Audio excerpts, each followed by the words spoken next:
Kelce. He has to wake up.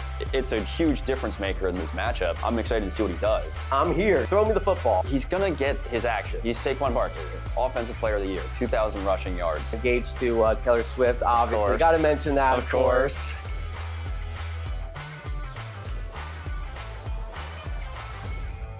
Hello and welcome back to Ain't That Our Ball. We kicked off the NFL season with a great slate of games last week, and we're being treated to another awesome matchup this weekend.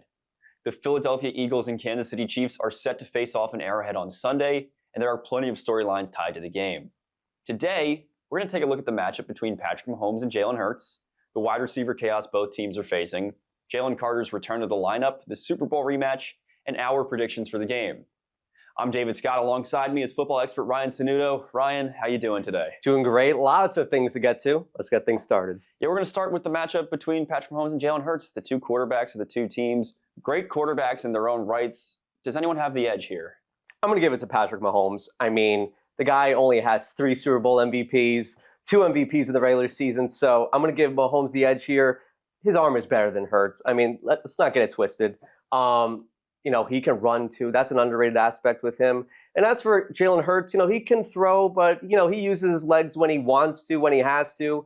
So I'm going to give Mahomes the edge here. I expect him to try to carry this team, unlike Hurts, because Hurts has those weapons that he can utilize. Mahomes, he doesn't have it right now with Rashee Rice out, with Xavier Worth out. We're going to get to that.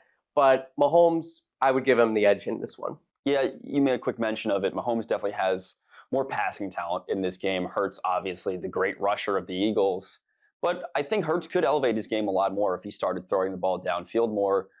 Again, we'll get to it later. We saw A.J. Brown not really involved in the last game. If Hurts starts getting the ball downfield further, you could really see him up there in the upper echelon of quarterbacks in the league. Definitely. I mean, they won the Super Bowl last year, and there were still instances where Hurts and Brown aren't getting on the same page. There were even scenarios where there's fits on the sideline. They have to talk about it after the game. Sirianni has to answer questions about it. So, and we saw it last week. Brown was very non-existent last week.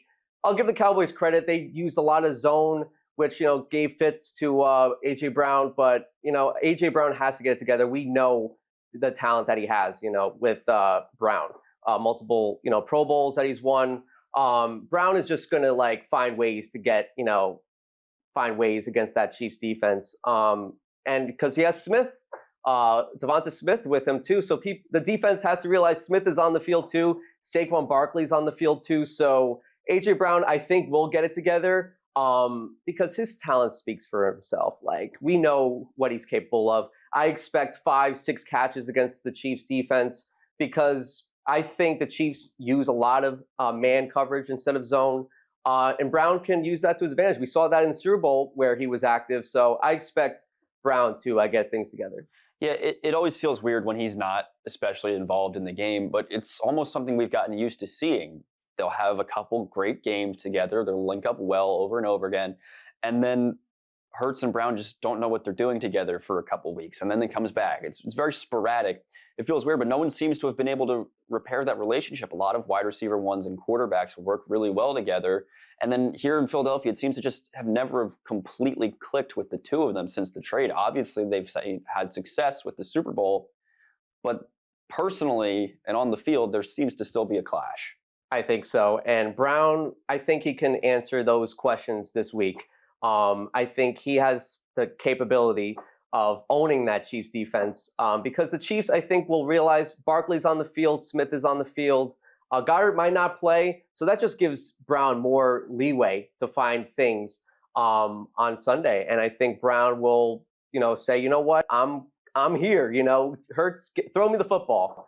I think the game script will even help them too, compared to the Cowboys. So I give Brown. I know it was a bad week. Obviously, last season there were ups and downs, inconsistency, but I think Brown and crew will find a way this week. Well, on the other side of the matchup, as the Eagles have some uncertainty with the personalities, the Chiefs are having some uncertainty with the injuries. You've got Xavier Worth, who went down with injury last week. Rashee Rice is still suspended. He's going to be out until week 7. You got to go to some other guys, Hollywood Brown, Juju Smith-Schuster, Travis Kelce is going to need to make more of an impact, as you said. What goes on here for the Chiefs? How do they use their limited weapons to fight against a strong Eagles defense? Hollywood Brown had 16 targets week one. I don't know if it's going to be that many targets, but they have to use these guys. I mean, the running back room is not that great, but Pacheco has to get involved. And Mahomes, he's going to be throwing the ball a ton. The Chiefs love to throw the football. Reed loves to do it. So you got Juju Smith-Schuster, like you said. So it's obviously when you lose your two top wideouts, it's going to cause issues. But Juju does have some talents. Brown, can find ways to get open. So it won't be easy though against that Eagles defense. But that Eagles defense, they gave a bunch of catches to CeeDee Lamb last week. Granted, it is CeeDee Lamb, but It's a bit different. big difference. But their secondary is a little banged up, so I expect the Chiefs, throw football a ton. And Kelce, he has to wake up. He has to look in the mirror and say, you know what, I have to get things done week 2. Yeah, well, he spoke on his podcast about the Xavier Worth injury. Obviously, it was Kelce who injured his own guy. He smacked right into him. Kind of reminiscent of last year when Mahomes had some friendly fire and took out Rashee Rice. Worthy goes down, hurts his shoulder. We don't know exactly how long he's been out for, but Kelce took a lot of accountability for that. Do you think him knowing that his own player is down because of something he did will help him step forward and realize, hey, I'm one of the best tight ends of all time. I got to start playing like it? I mean, the whole offseason, he looked at that Super Bowl tape, and he wants to prove the doubters wrong. And week 1, only 2 catches. Yes, he got that touchdown, but that was a broken play. He just was very non-existent in week 1. Week 2 comes, and you're looking at potential 0-2. Nah, that can't happen. Kelce has to say to himself, look, I'm the guy that's only been to a bunch of Pro Bowls, all-pro nods, so this guy obviously had so many things going on in the offseason, engaged to Taylor Swift, obviously. Got to mention that, of course. But Kelce has to wake up. This is a guy, he's 35 years old, but he's going to be turning 36 next month. He's got to wake up. He's got to get open. Well, the Chiefs are going to have some difficulty getting those balls out because Jalen Carter is back on the field. Obviously, he spit on Dak Prescott last week. What we know is the NFL says that time has been served. Jalen Carter did not play a single snap, so they're saying that's basically a 1-game suspension for the spitting. So he's going to be allowed to play, which means the Chiefs are going to have a lot on their hands. Jalen Carter is a wrecking ball on the defense. What can he do to disrupt the Chiefs' passing game? I think Jalen Carter sees food on that offensive line. That left tackle, rookie, had a couple false starts. Didn't look that great. I mean, yeah, he wasn't terrible, but you could see the Chargers put a lot of pressure on that Chiefs offensive line. And Jalen Carter can look at that team and say, you know what? I didn't play last week. I have a very big advantage against these guys that are banged up after week 1. So I expect 1 sack coming out of Jalen Carter. And that leads, if he gets early production in this game, then there's double teams. Then other guys can get to Mahomes. So Mahomes is not an easy guy to sack, obviously. Yes, he can avoid pressure, but last year didn't get blitzed once and got sacked 6 times. So the Eagles do have that, capability, especially with Vic Fangio, the defensive coordinator. So Jalen Carter, I expect him to feast, and I expect him to get at least a sack and maybe get them a win. Yeah, well, this is a guy that a lot of people are looking at as a Defensive Player of the Year candidate. Obviously, he doesn't play last week, so he's got fresh legs. He's got at least an advantage there. But also, the Eagles have a lot of good players around Carter. And as you said, having Carter not on the field, they were still getting good pressure against the Cowboys. They were still doing their job. With Carter back on the field, that opens up a lot of opportunities for the other defensive players to get action. Zach Bond, he's a great player who cemented himself last year. Obviously, they lose a couple pieces on the defensive line. They're still a top unit in the league, and having Carter back means everyone else is going to have a chance to have less pressure on them and to make a bigger impact. So it's a huge difference maker in this matchup. I'm excited to see what he does. They had no sacks against the Cowboys last week. That's not going to happen. They got to say to themselves, that can't happen. We have Jalen Carter here. And like I said earlier, that opens holes, for the defenders, with Jalen Carter, with that action. 4.5 sacks last year. Yes, they lost a couple guys last year, Milton Williams, Josh Sweat. But guys, like you said, Zach Bond can get to the quarterback, So the Eagles have the capability of getting to Mahomes. It's a matter of, dissecting that offensive line, the left side particularly. Trey Smith is good. Taylor has his issues a little bit at right tackle, but the Chiefs offensive line, that they put a lot of emphasis, in the offseason on that, and didn't look great last week, and I don't think it's going to look great either week 2. Well, just about 7 months ago, we saw this matchup come into effect in the Super Bowl. Obviously, it was a pretty big blowout. The Philadelphia Eagles take down the Chiefs 40-22. It was a lot less close than the score makes it seem. Are we going to see a similar outcome in this game, or is it going to be a lot closer?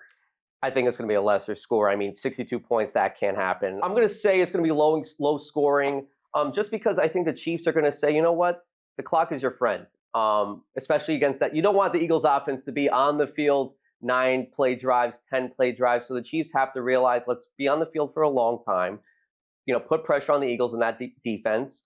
Yes, you're banged up, but, just 4 or 5 yard runs, then, an easy catch here, easy catch there. So they got to make things easy. I think the Chiefs wanted to go downfield in the offseason, but without, only your top 2 wide receivers, and that's not going to happen. Not going to help. Not going to happen. You got guys like Juju, like Brown, that don't really go downfield. So I expect this to be low scoring. I think it's going to be 24-21 Eagles. I think the Eagles come out on top. I think there's a history when it comes to Super Bowl winners, and then it's a rematch. 8 out of the last 10, the Super Bowl winner wins in the regular season. So I expect that to happen too. Yeah, I think we're looking at an Eagles win as well. I also think it's going to be a lot lower scoring. I think the Chiefs are going to learn some lessons from that Super Bowl matchup. Obviously, we saw Saquon Barkley was kind of held in check in the Super Bowl. Obviously, he still got his work done, but the Chiefs, I think, need to let him run a little bit. He's going to get his action. Yeah. He's Saquon Barkley, Offensive Player of the Year, 2,000 rushing yards. He's a beast. He's going to get action. Let him have it. They focused a little too much on him, and that let the receivers go wild, and then that let the Eagles score 40 points. Cool it a little bit. You got a whole team to focus on.